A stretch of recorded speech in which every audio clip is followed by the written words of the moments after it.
Helping Christians understand what they believe and why they believe it.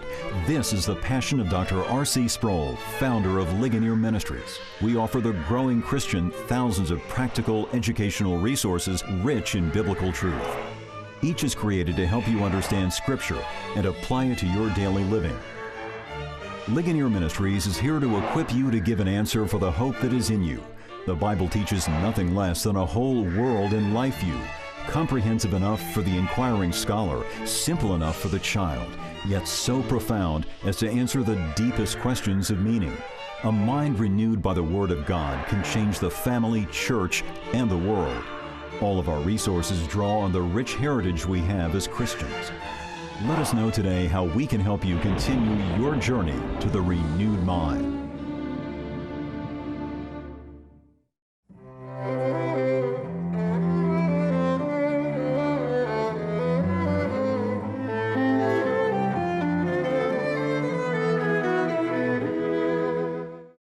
Several years ago, a cartoon character was brought to life on the silver screen when Robin Williams was cast in the role of Popeye. And if you recall that movie, I don't recall the exact words of what he would say, but the refrain that you heard over and over again would be, he would say, "I am who I am, who I am, who I am, Popeye the Sailor Man, I am." Toot toot. Now, I remember seeing that movie and being intrigued by that particular refrain, that repetition with respect to the assertion of being. Not unlike altogether the way in which God reveals himself to Moses on Mount Sinai, or in the Midianite wilderness, when he says, "I am who I am." Now, I understand that philosophy, like any other science, has its own language, its own lingo. And if you're not familiar with the language of the particular discipline, it can be somewhat disconcerting and even intimidating for people. And again, philosophy seems to be so abstract and removed from where we live our daily lives. And yet, there is no more important question in all of life than the question of being itself. We can hardly make a sentence in the English language without using some form of the verb to be. Am, are, was, were, and so on.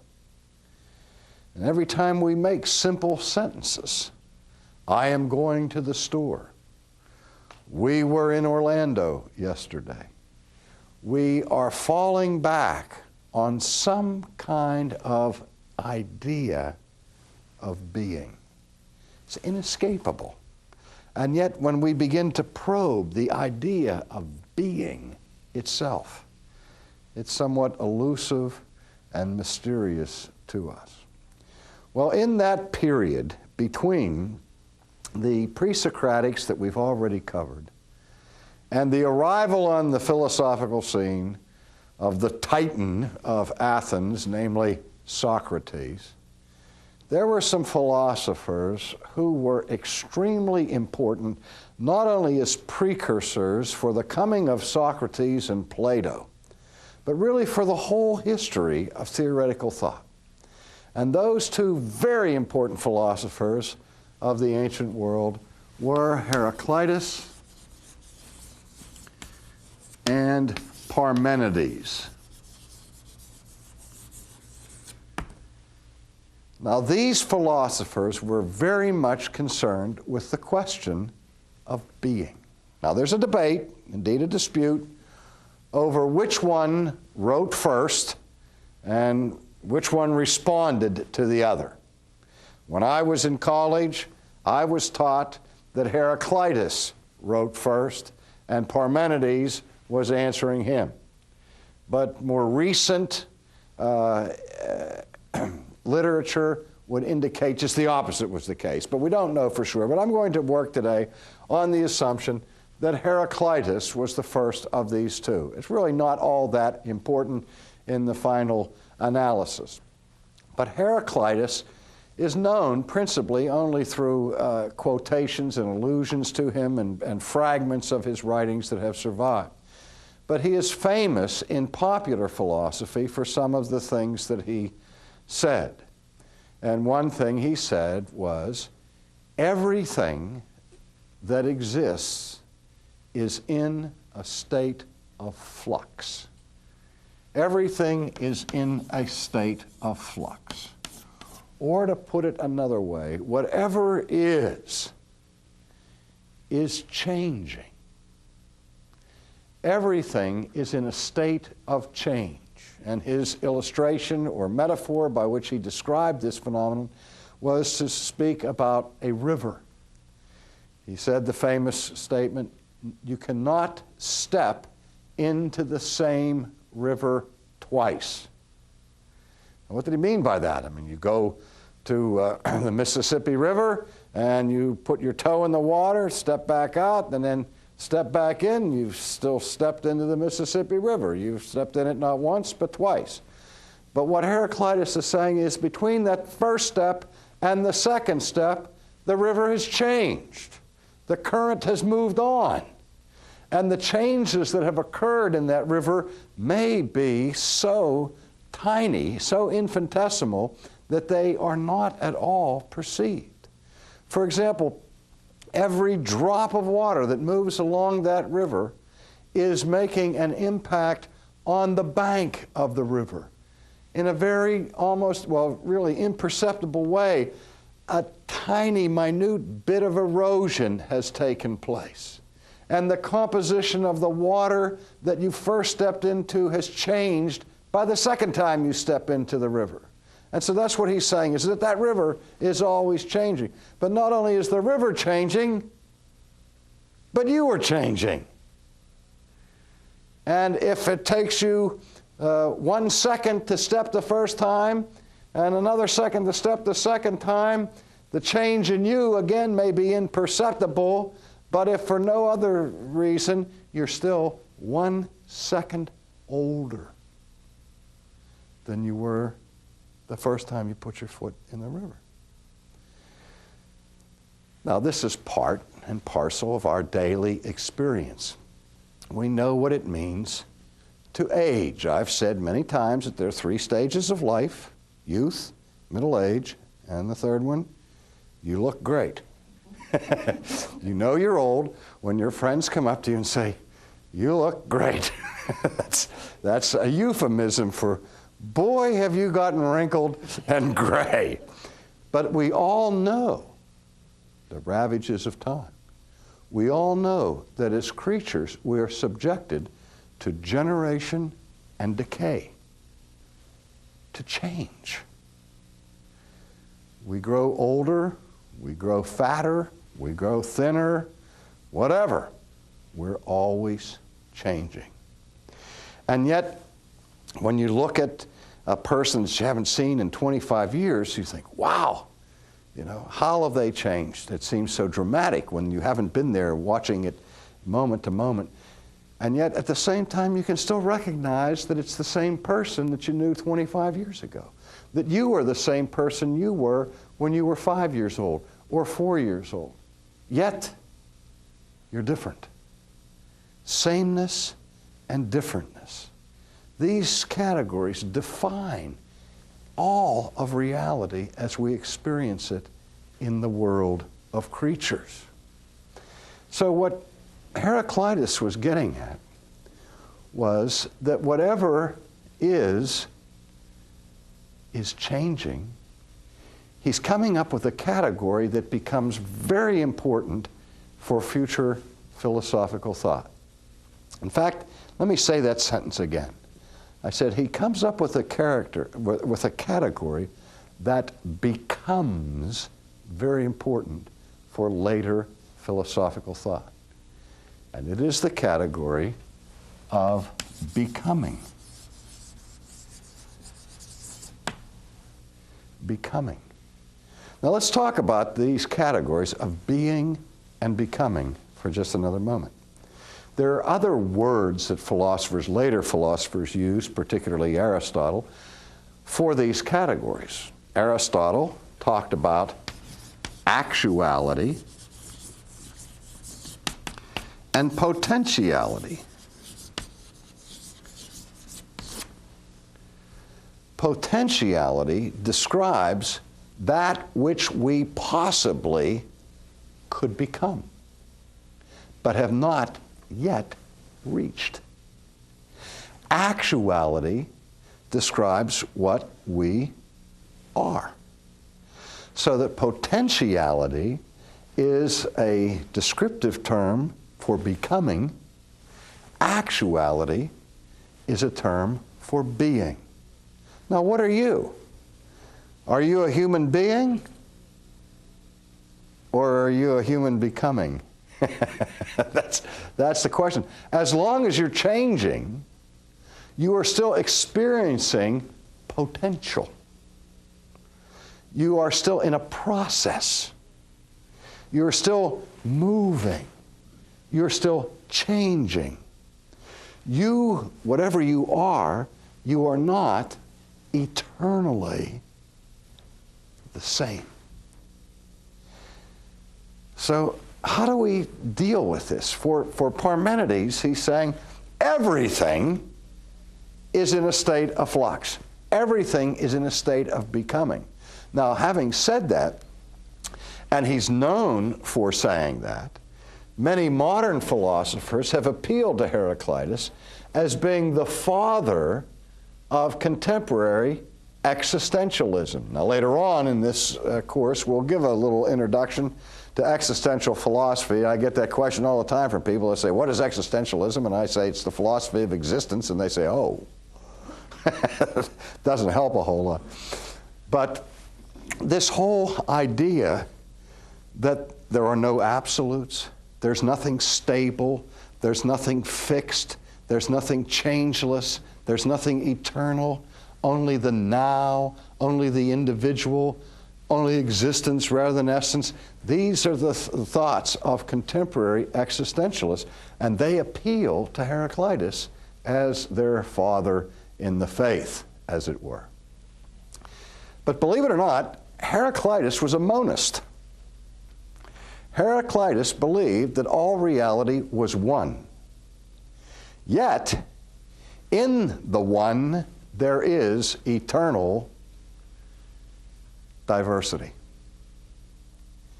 In the sense that there is an inner conflict within ultimate reality that is essential to its very makeup.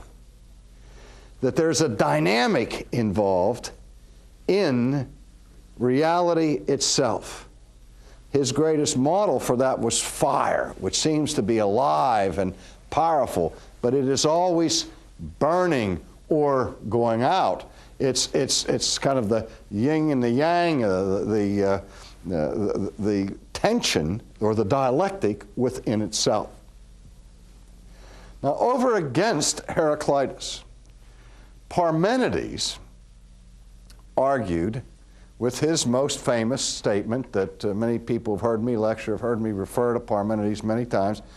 When I say, when I was a student of philosophy, and the first time I heard of Parmenides, and the quotation that was attributed to him I thought was the silliest thing I'd ever heard in a philosophy class, and made me wonder why I was even wasting my time engaged in this enterprise, because the professor stood up and he said, now here's the key thought of this great philosopher Parmenides, and he wrote it on the board. Whatever is, comma, is. I said, wow, whatever is, and this guy's famous for saying something like that. What could be more obvious than whatever is? But there's no statement in secular philosophy that has jerked me back to contemplation more often than that one. Whatever is. What he's saying is a reality. To be real cannot be changing. Because that which is changing never truly is. You are not what you are, because since I've started that sentence, you changed. And not even Robin Williams with the Popeye image can say, I am who I am, who I am, who I am. Popeye the Sailor Man. What he should say is, I'm potentially Popeye the Sailor Man. I'm becoming Popeye the Sailor Man. Because maybe I was Popeye the Sailor Man, but I'm not anymore. And even when I was, I wasn't, because when I was changing. You can't freeze time with creatures who are constantly undergoing this state of flux. That's why it is a matter of great profundity that the God of sacred Scripture defines himself as I am. Not I am becoming, not I'm changing, but he is eternally perfect in his actuality. To put it another way, for God, there is no potential. God has no lack or deficiency into which he must grow to realize his full potential. He has pure actuality. And yet, as Aristotle would later discover, if something were only potential, and potentially everything, it would be actually nothing. So there can't be pure potentiality, or there can't be something that is purely becoming. If all you are is change, if all you are is becoming, all that means that what you are is that you are not. You're an illusion. You're a fig Newton of somebody's imagination, because you don't have anything that really is. Now, many of the thinkers following this debate in antiquity came to that conclusion. They said, whatever is changing. If that's true, then everything that undergoes change is just an illusion. It can't really be. Now, what does that say about flowers and rocks and hills and rivers? The whole external world of our experience is an illusion. What about you? If you're undergoing change, and if you're in a state of becoming, if all you are is becoming, then you aren't. You aren't anything. You're nothing. But common sense says, well, I may be changing, but it is an I, an actuality, who really is changing. But where do I find this being that keeps me from just being an illusion? Well, you're not going to find the answer in Parmenides. You're not going to find it in Heraclitus. You're going to have to go back to Mars Hill and you have to hear the Apostle Paul say, in him you live and move and have your being.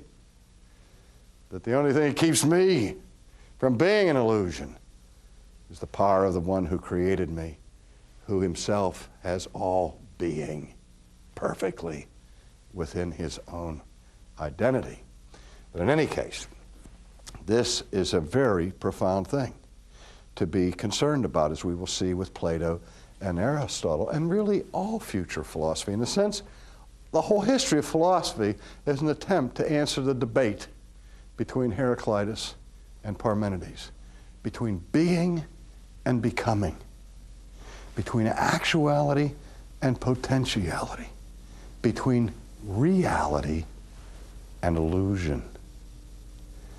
And that's why these men are so very important. Now,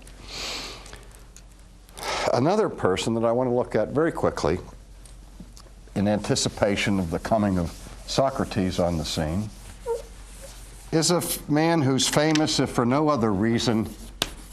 His name starts with Z, which makes him a wonderful candidate to be chosen by those people who make up crossword puzzles for the newspaper.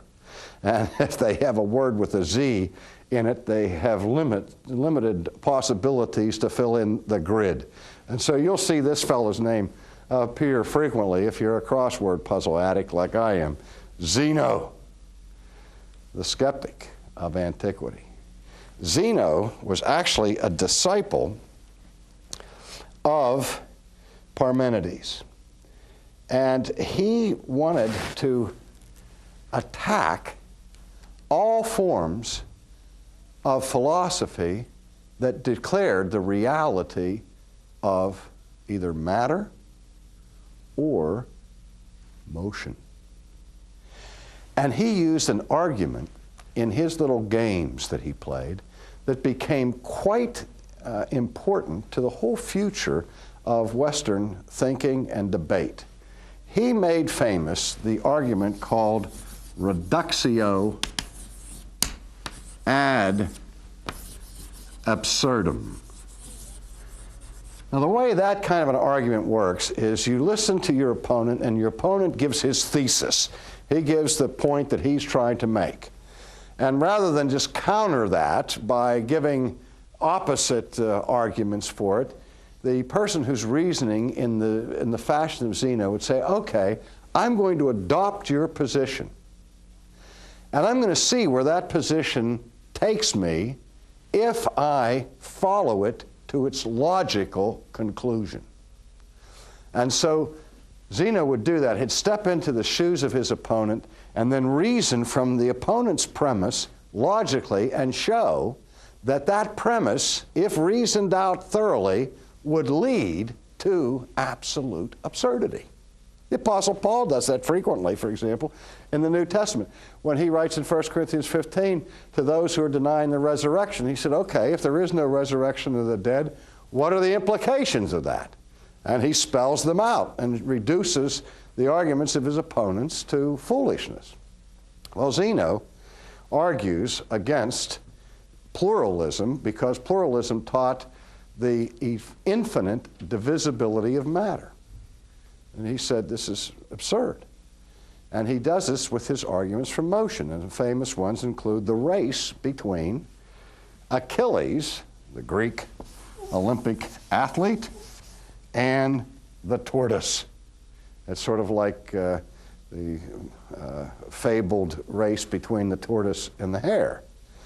But in this case, since Achilles is so speedy, being a fair sportsman, he gives a head start to the tortoise. And so we have the racetrack, and point A is where Achilles begins, and down the way, the tortoise begins. And so Achilles has to catch the tortoise to win the race. So for him to catch and win the race, he has to cover the distance between his starting point and the starting point of the tortoise. So he races as fast as he can from point A to point T, where the tortoise started.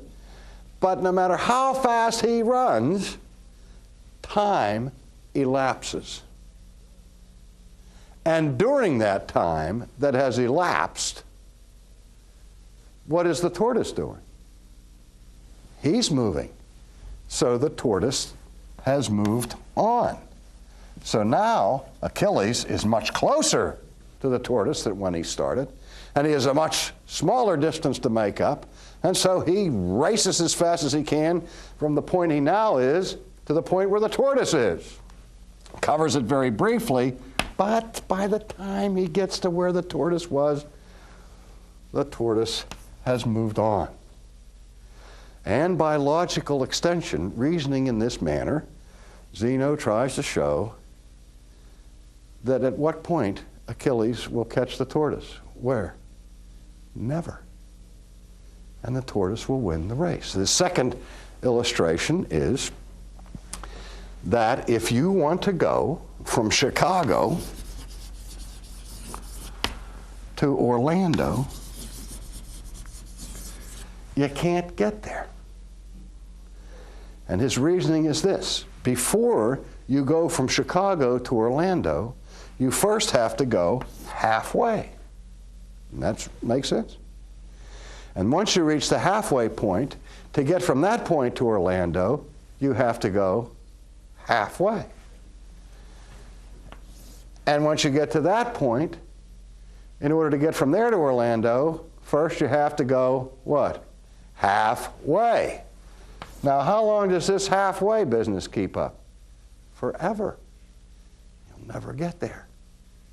See, that's why if I want to go from Chicago to Orlando, and I'm a disciple of Zeno, I plan my trip to Miami so that on the way I could drop in at Orlando.